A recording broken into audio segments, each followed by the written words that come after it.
Welcome back to Elderly Smiles. Don't forget to subscribe, like, share, and click the bell icon to stay updated. Let's begin the discussion. Hey everyone, welcome back. We're going to be diving into something today that we don't always talk about very openly. Those unexpected things about getting older. I mean, we all know about the wrinkles and retirement, but what about those kind of curveballs that life throws at us along the way?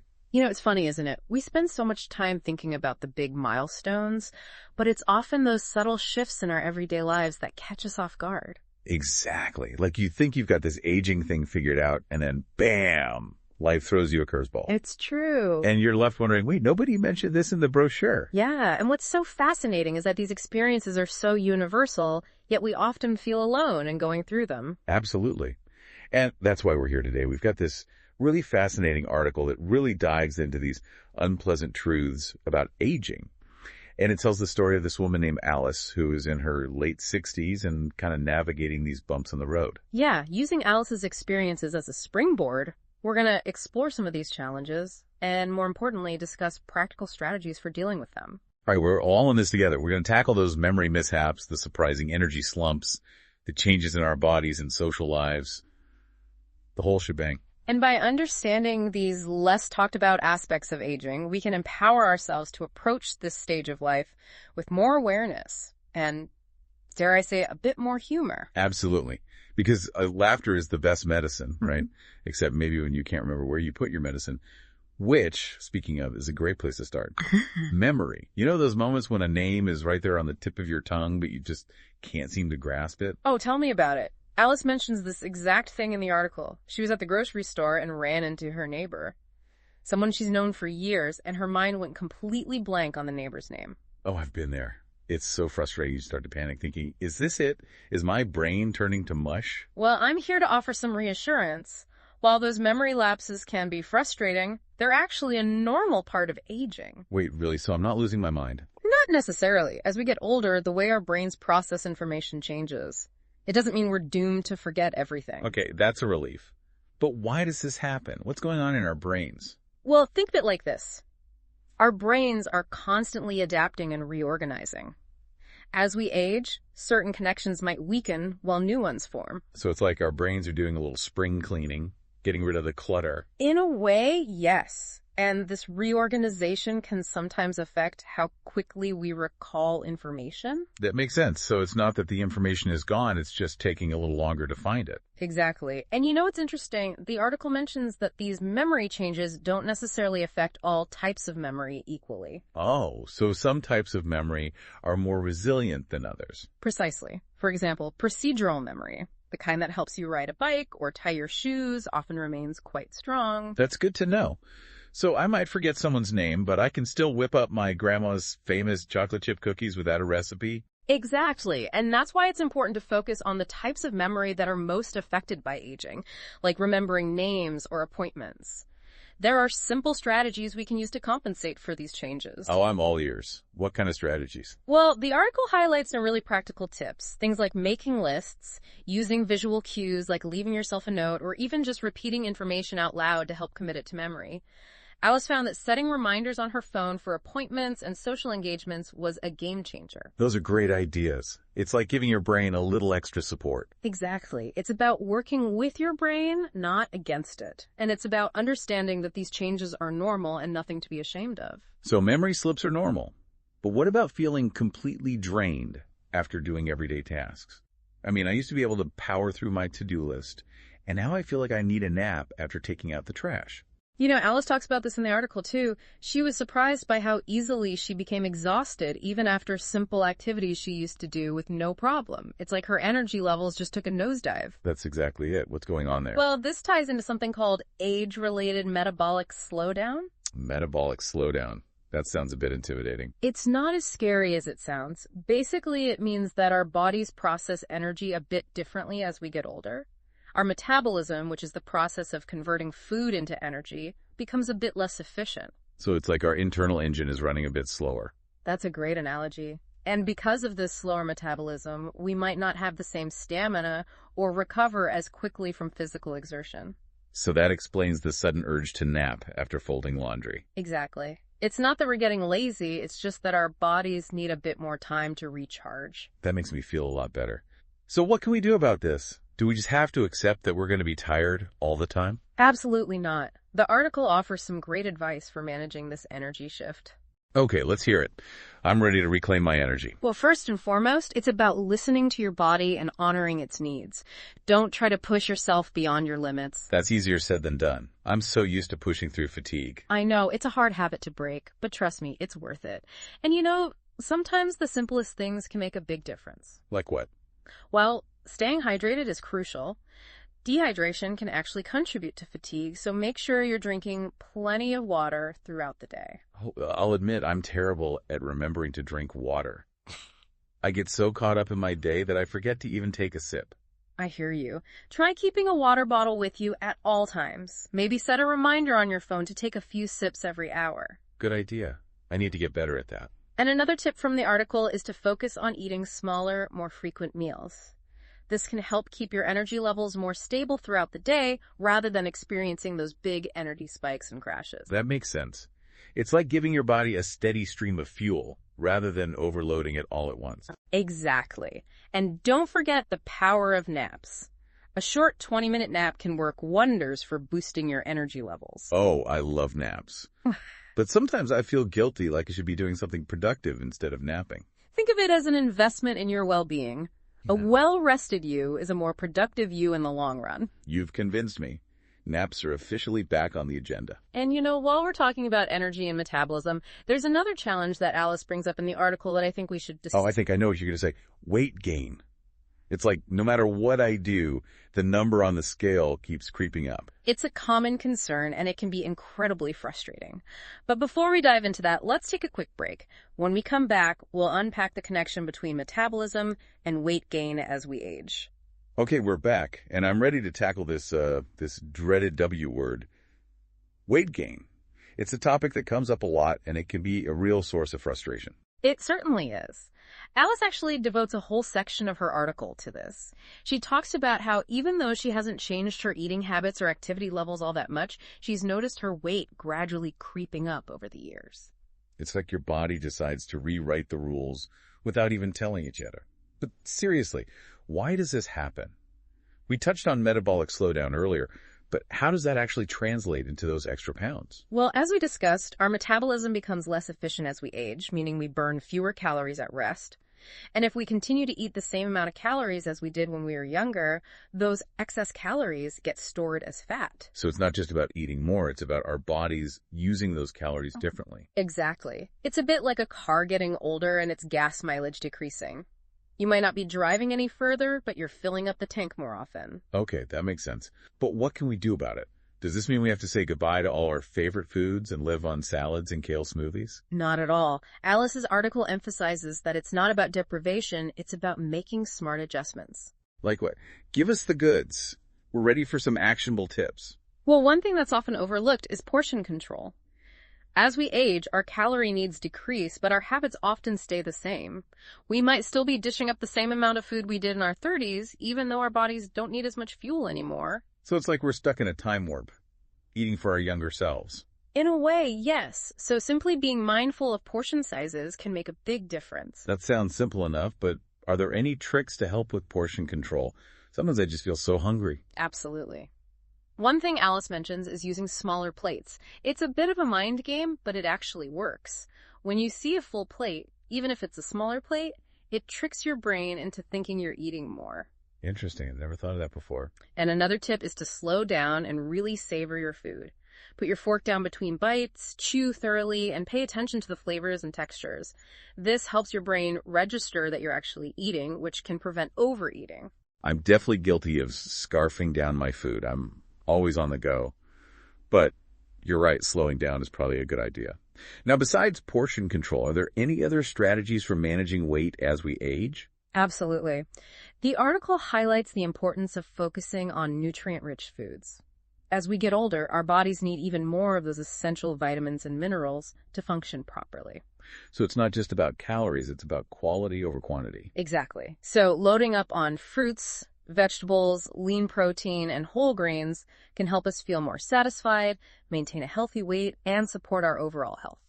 That makes sense. But what about exercise? We all know it's important, but does the type of exercise we do matter as we get older? It definitely does. Alice's article goes into detail about this, and it's actually quite fascinating.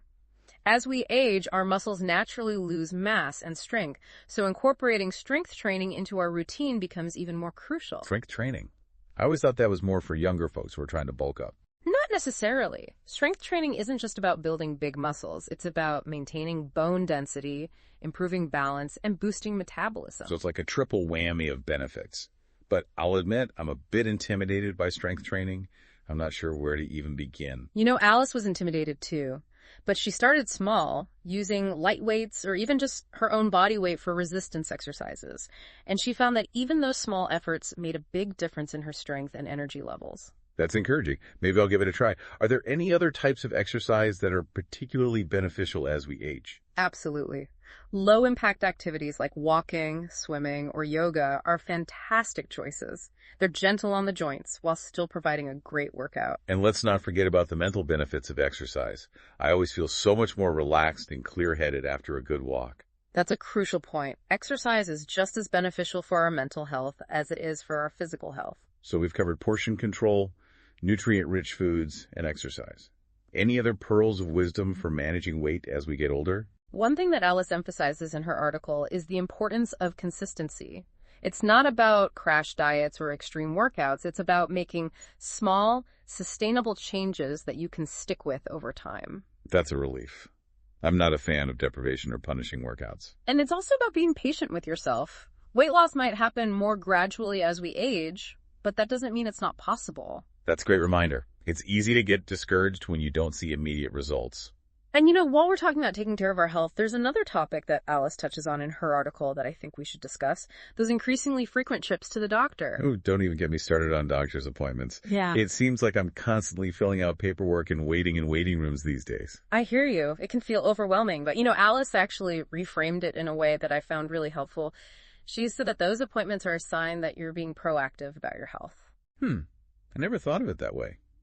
It's easy to focus on the inconvenience, but you're right, it's a good thing that we're staying on top of our health. Exactly. It's about shifting our perspective and seeing those appointments as opportunities to connect with our healthcare providers, address any concerns, and get personalized advice. Okay, that's a good way to look at it. But I'll be honest, sometimes I feel like I'm drowning in information at those appointments. Yeah. I forget what the doctor said, I lose track of my medications. It's all a bit much. I completely understand, and you know, Alice had a similar experience. She felt overwhelmed trying to remember all the details, so she started implementing some strategies to stay organized. Okay, tell me everything. I need all the organizational tips I can get. Well, one simple tip she suggests is to create a health calendar. Just a basic calendar where you jot down all your appointments, medication reminders, and any follow-up actions you need to take. That's a great idea. It's like a one-stop shop for all your health information. I'm a very visual person, so having everything laid out like that would be super helpful. And another thing she found helpful was keeping a medical journal.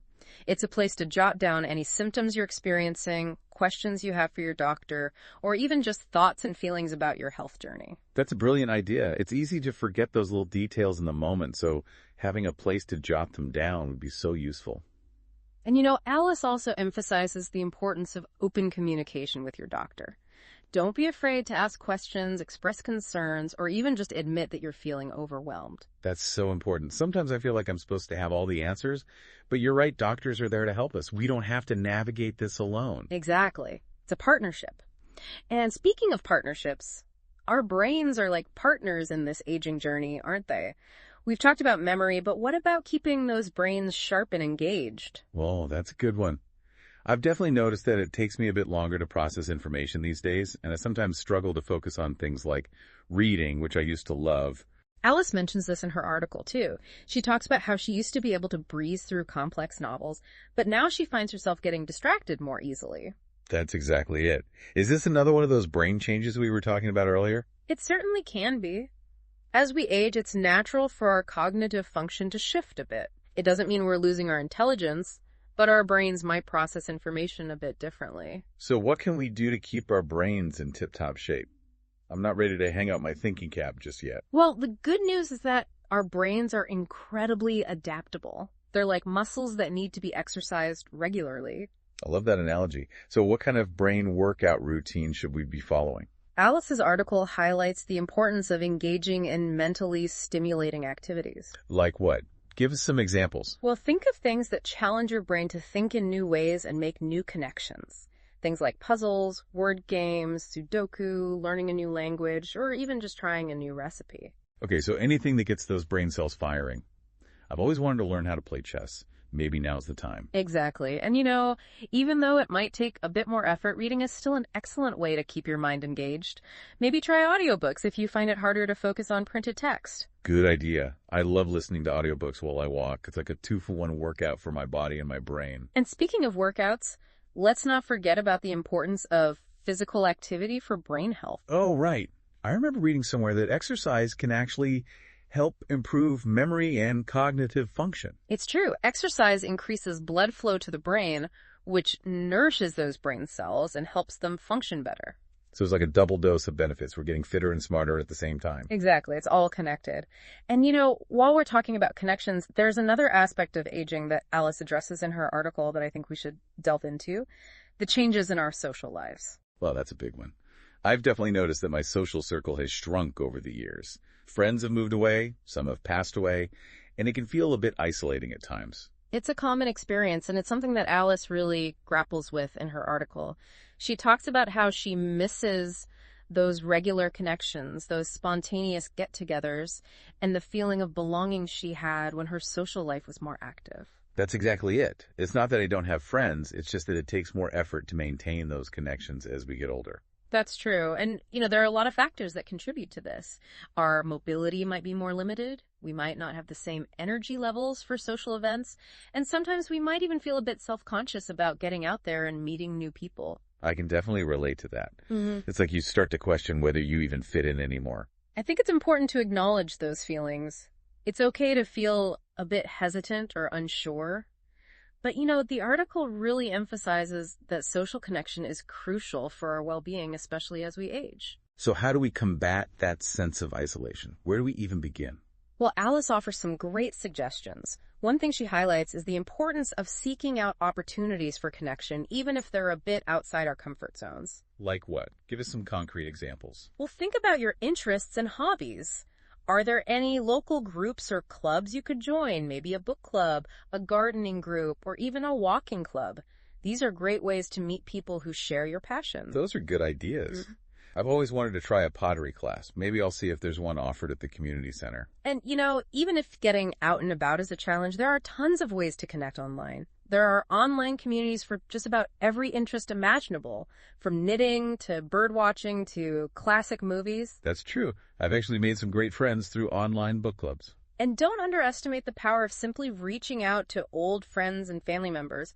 A phone call, a handwritten letter, or even just a text message can go a long way in nurturing those connections. That's a good reminder. Sometimes we get so caught up in our own lives that we forget to reach out to the people who matter most. It's easy to do. But those connections are so valuable, especially as we navigate the ups and downs of aging. And while we're on the topic of ups and downs, there's another challenge that Alice talks about that I think we should address. Those pesky physical changes that seem to come with the territory of getting older. Oh, yes. Those aches, pains, and limitations that make us wonder if our bodies have decided to go on strike. Exactly. Yeah. I used to be able to bend over and tie my shoes without even thinking about it, and now it's a major production. It's funny how those everyday tasks that we used to take for granted suddenly become more challenging. It's not funny at all. It's frustrating. What's going on with our bodies? Why does everything seem to hurt? Well, there are a lot of factors at play. As we age, our joints can become stiffer, our muscles lose mass and strength, and our bones become less dense. It's all part of the natural aging process, but it doesn't mean we have to just accept it and suffer in silence. So what can we do to combat these physical changes? I'm not ready to wave the white flag just yet. Well, the good news is that there's a lot we can do to maintain our mobility and function as we age. And Alice's article offers some excellent advice on this front. Okay, I'm all ears. Let's hear those tips. Well, one thing she emphasizes is the importance of regular stretching. As we age, our muscles naturally tighten up, so stretching can help maintain flexibility and range of motion. That makes sense. I've definitely noticed that I'm not as flexible as I used to be. I can barely touch my toes anymore. And stretching doesn't have to be complicated. You can do simple stretches at home, like reaching for your toes, doing gentle arm circles, or even just holding a stretch for a few seconds while you're watching TV. Okay, I can do that. Yeah. Are there any other exercises that are particularly beneficial for maintaining mobility? Absolutely. Strength training is crucial as we age. It helps us maintain muscle mass, which is essential for balance, stability, and preventing falls. I thought we already covered strength training when we were talking about weight loss. We did, but it's so important that it's worth mentioning again. Okay, point taken. But remind me again, what kind of strength training exercises are we talking about? Well, it can be as simple as using light weights or resistance bands, or even just using your own body weight for exercises like squats, lunges, and push-ups. I'll admit those still sound a bit intimidating. Alice felt the same way at first, but she started with modified versions of these exercises, and she gradually increased the intensity as she got stronger. That's encouraging. Maybe I'll give it a try. Now, besides stretching and strength training, are there any other activities that are good for maintaining mobility as we age? Absolutely. Low-impact activities like walking, swimming, or water aerobics are fantastic choices. They're gentle on the joints while still providing a great cardiovascular workout. And those activities are great for social connection, too. You can join a walking group, take a swimming class, or even just chat with folks at the pool. Exactly. It's all connected. And speaking of things that are connected, let's talk about sleep. I don't know about you, but I've noticed that my sleep patterns have changed quite a bit over the years. Oh, tell me about it. I used to be able to sleep through anything, but now I wake up at the slightest sound. And I'm up at the crack of dawn, even if I want to sleep in. It's like our bodies have decided to join the early bird club, whether we want to or not. It's so frustrating. What's going on there? Why is sleep so elusive as we get older? Well, there are several factors that can contribute to sleep difficulties as we age. Hormonal changes, medications, underlying health conditions, and even just the stress of life can disrupt our sleep patterns. So it's not just in our heads, there are actual physiological changes happening. Exactly, and it's important to acknowledge that. It's not that we're suddenly bad sleepers, it's that our bodies are going through transitions that can affect our sleep. That makes me feel a bit better. But still, what can we do about it? I'm tired of feeling exhausted all the time. Well, the good news is that there are a lot of strategies we can implement to improve our sleep quality.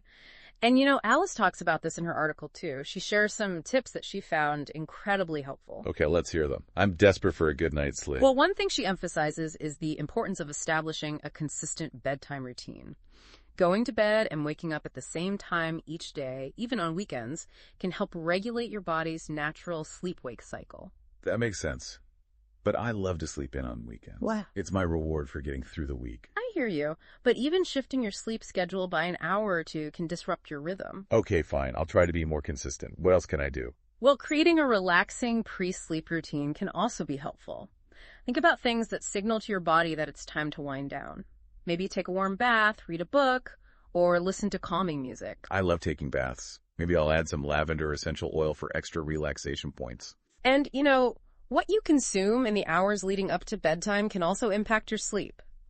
Alice recommends avoiding caffeine and alcohol in the evening as they can interfere with sleep patterns. No more late-night coffee or wine. That's going to be tough. But, okay, I'm willing to try anything for a good night's sleep. And even small things like making sure your bedroom is cool, dark, and quiet can make a big difference. Think of it as creating a sleep sanctuary. Okay, I'm starting to get the picture. It's about creating a sleep-conducive environment and making sleep a priority. Exactly. And, if you're still struggling with sleep difficulties, don't hesitate to talk to your doctor. There might be underlying medical conditions that need to be addressed. Good point. Sometimes we just need a little extra help from the professionals. Now, speaking of things that change as we age, let's talk about our senses. I've definitely noticed that my vision and hearing aren't as sharp as they used to be. That's something that Alice addresses in her article as well. She talks about how she started to experience age-related vision and hearing loss, and she initially felt a sense of denial and frustration. I can relate to that. It's like you don't want to admit that these changes are happening. It's understandable. These changes can feel like a loss of independence and connection to the world around us. Exactly.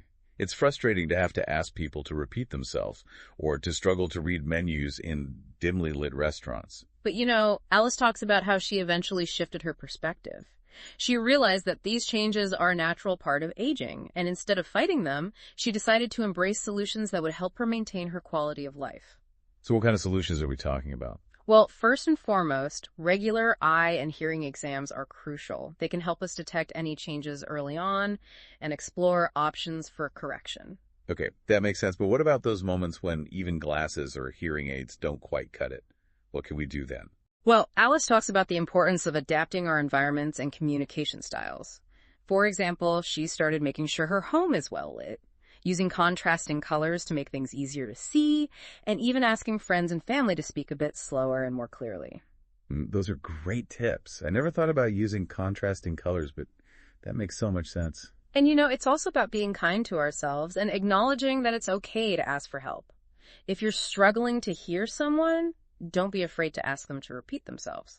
That's true. Yeah. Sometimes I feel awkward asking people to repeat themselves, but you're right. It's better than pretending I heard them and missing important information. And speaking of things that can be difficult to talk about, there's another aspect of aging that Alice touches on in her article that I think we should address: the emotional changes that can accompany this stage of life. Oh, yeah.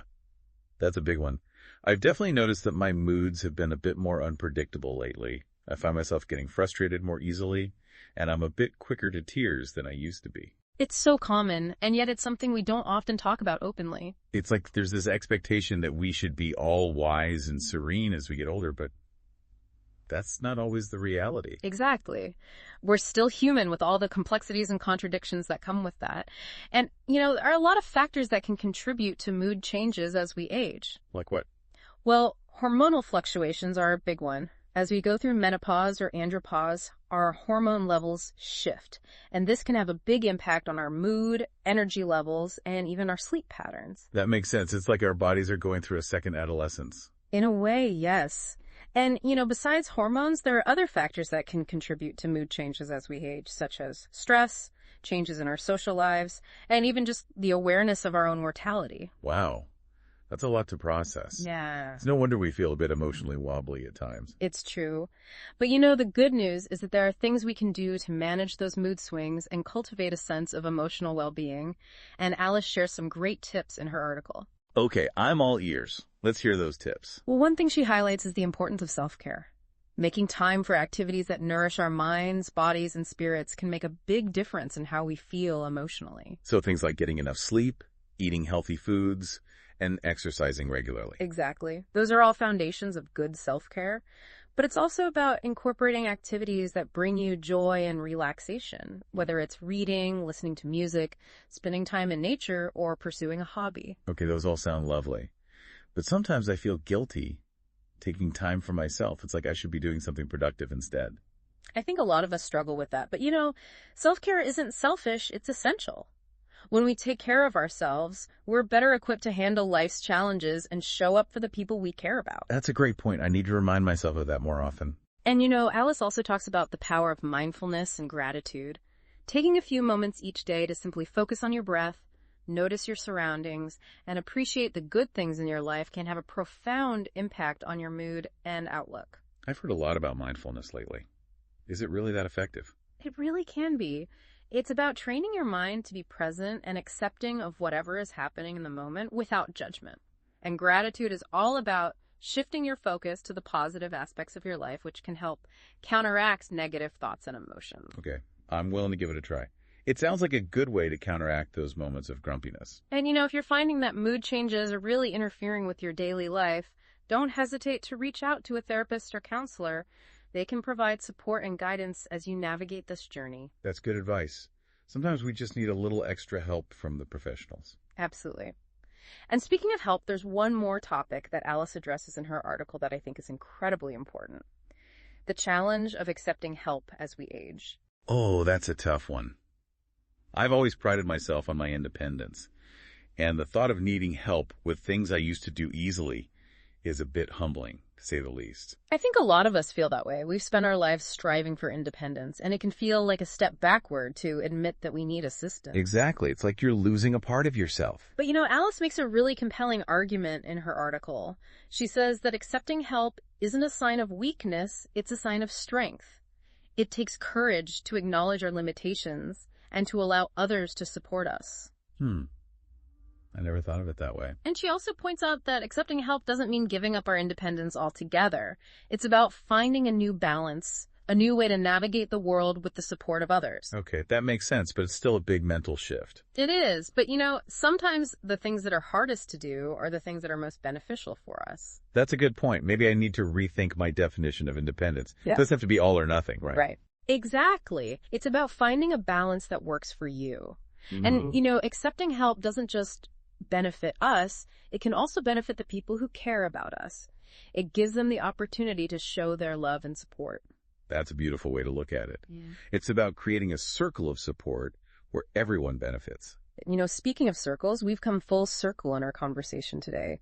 We've covered so much ground, from memory and energy to physical changes and emotional well-being. It's been a whirlwind of information. I feel like I've learned so much. Me too. And what's amazing is that we've only scratched the surface. There's so much more to explore when it comes to aging.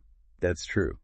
But for now, I think we need to wrap up our deep dive with some final thoughts and reflections on navigating this stage of life with grace and resilience. I think that's a wonderful note to end on. Aging, with all its unexpected twists and turns, is ultimately a journey of self-discovery and growth. And it's a journey that we can choose to embrace with open hearts and curious minds. And, I think Alice's story reminds us that we're not alone on this journey. We're all in this together, navigating the ups and downs, sharing our experiences, and supporting each other along the way. Absolutely. And that's what this duck dive has been all about. It's about creating a space for open and honest conversations about aging so that we can learn from each other, laugh together, and ultimately feel a sense of connection and belonging as we navigate this incredible chapter of life. Thank you for joining us on this deep dive. We hope you've gained some insights, some practical tips, and most importantly, a sense that you're not alone on this journey. Remember, aging is not a decline, it's an evolution.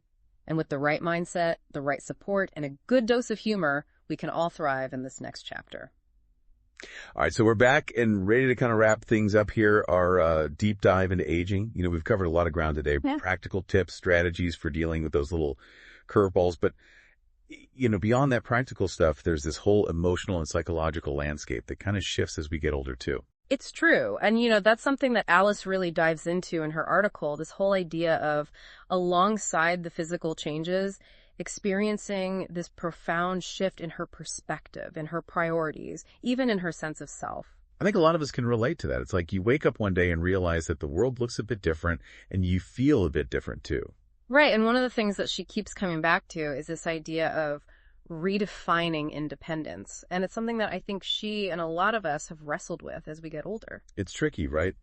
We spend so much of our lives striving for independence, and then suddenly we're faced with these limitations and make us question whether we can even do things on our own anymore. Yeah, like our definition of independence needs an update.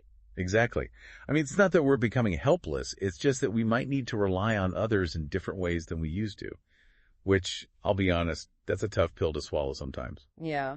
But Alice makes a really interesting point. She says that accepting help isn't a sign of weakness, it's a sign of wisdom. Oh, I like that. Wisdom over weakness. But how do we make that mental shift? It's easy to say, harder to do. For sure, it's a process. One thing that she found helpful was reframing her thinking about needing help. Instead of seeing it as a burden or a sign of decline, she started to see it as a way to actually connect with others and create a sense of community. Oh, okay. I'm starting to see how they could shift things. It's not about giving up control. It's about sharing the load and allowing others to kind of be part of our journey. Exactly. And when we open ourselves up to accepting help, we're actually creating these opportunities for a deeper connection and intimacy. Like we're saying, hey, I trust you enough to let you see my vulnerabilities, and to support me when I need it. That's a beautiful way to look at it. It's like vulnerability becomes a bridge to connection rather than a wall that separates us. And as we get older, that sense of connection becomes even more precious. Our social circles might be shrinking. We might be experiencing losses. And it's in those moments that we need those strong bonds, more than ever. We do. We're not meant to go through this journey alone. And speaking of journeys, there's a certain beauty in recognizing that aging is a journey. It's not a destination. It's this process of growth and evolution. I love that. And what's so fascinating is that as we age, we actually gain this unique perspective on the journey. We've seen more, experienced more, and I think we have a deeper understanding of the cycles of life. Yeah, like we've earned our stripes, our wrinkles are like badges of honor. Mm. But seriously, there's the certain wisdom that comes with age, isn't there? It's a perspective that you just can't get from a textbook. Totally. And Alice actually talks about this in her article, how as she's gotten older, she's become less afraid of making mistakes. She's more willing to embrace the unknown, to take risks, and to just let go of the need to have everything figured out. Oh, that's so liberating. It's like you've given yourself permission to be imperfect, to be a work in progress. Exactly. And that kind of freedom can be so empowering. It allows us to be more playful, more curious, and more open to new experiences. It's like we finally graduated from the school of shoulds and have-tos, and we can finally start living life on our own terms. It's a beautiful thing to witness, someone embracing aging with that kind of joy and authenticity. It's truly inspiring. That is a wonderful note to end on.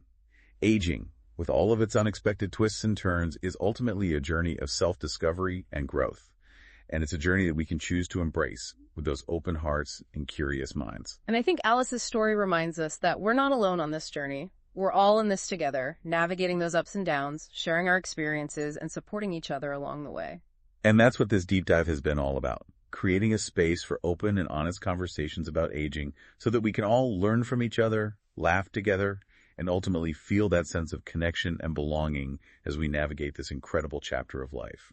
So thank you for joining us on this deep dive today. We hope you've gained some insights, some practical tips, and most importantly, a sense that you're not alone on this journey. Remember, aging is not a decline, it's an evolution. And with the right mindset, the right support, and a good dose of humor, we can all thrive in this next chapter.